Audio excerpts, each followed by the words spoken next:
Halo, perkenalkan nama saya Fania Sherlita. Pada saat ini saya akan menjelaskan tentang reliabilitas. Secara genetik, reliabilitas dapat didefinisikan sebagai suatu konsistensi dari sebuah metode dan hasil penelitian. Namun secara spesifik, reliability is the consistency of the methods and conditions and results. Atau konsistensi merupakan sebuah hasil penelitian dengan menggunakan berbagai metode penelitian dalam kondisi baik itu tempat dan waktu yang berbeda. Sedangkan secara khusus, konsep reliabilitas mengacu pada konsistensi hasil skor pada item-item yang terdapat dalam kuesioner, sehingga uji reliabilitas dapat menguji ketepatan skala-skala pengukuran instrumen penelitian. Dengan demikian, tujuan utama dari uji reliabilitas instrumen penelitian yaitu untuk mengukur konsistensi alat ukur yang digunakan peneliti.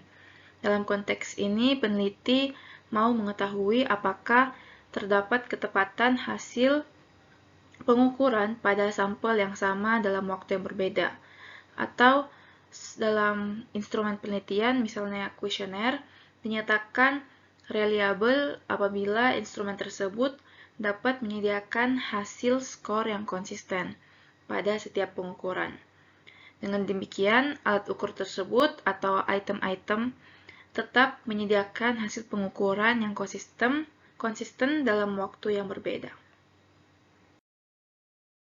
Dalam penelitian kuantitatif, terdapat dua cara umum yang digunakan banyak peneliti untuk menentukan tingkat reliabilitas. Yang pertama, test-retest reliability, dan yang kedua, tes konsistensi internal atau internal konsistensi.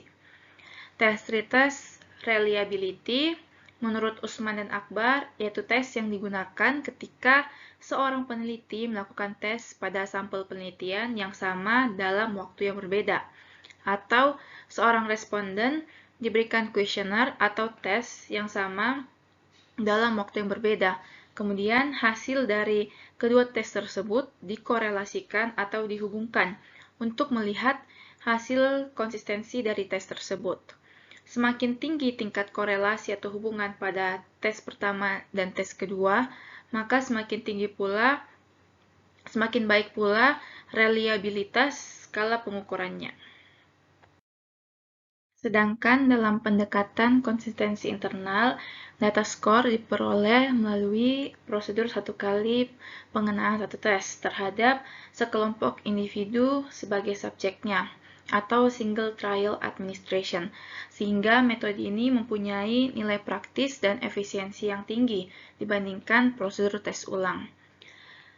Konsistensi internal adalah konsistensi di antara item-item dalam tes sebagai indikasi bahwa tes yang bersangkutan mempunyai fungsi pengukuran yang reliable, atau prosedur estimasi reliabilitasnya harus dilakukan melalui analisis terhadap distributor skor item atau skor kelompok-kelompok item, dan tidak dilakukan melalui analisis terhadap skor tesnya.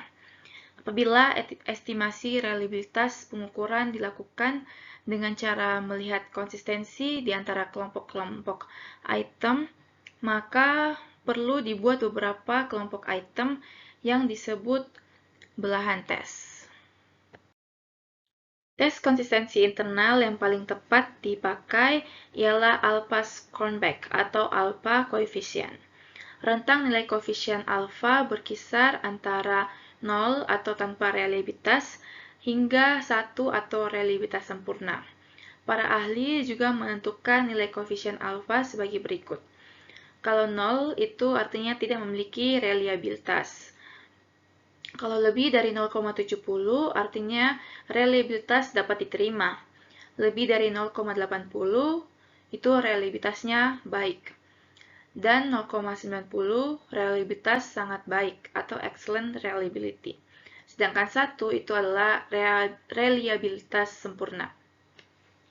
Beberapa pakar menjelaskan bahwa Semakin banyak item atau pernyataan dalam butir skala pengukuran, maka semakin tinggi juga tingkatan nilai reliabilitasnya. Ini adalah cara menghitung nilai reliabilitas dengan menggunakan SPSS.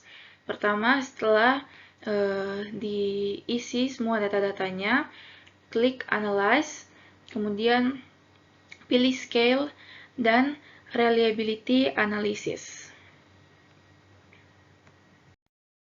Setelah melakukan prosedur di atas, maka akan muncul tampilan seperti ini. Lalu, masukkan item-item yang diuji ke dalam kotak item yang di sebelah kiri ini. Pada contoh ini, terdapat 5 itemnya. Item yang ini berkaitan dengan peran-peran kepemimpinan kepala sekolah di era manajemen berbasis sekolah.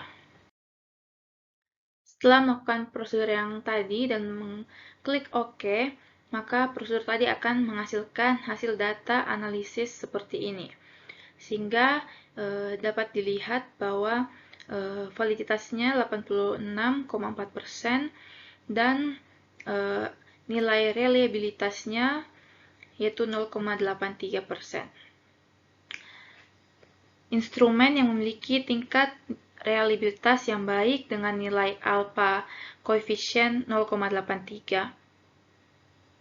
Semakin banyak butir pertanyaan dalam kuesioner, maka semakin tinggi pula nilai reliabilitasnya.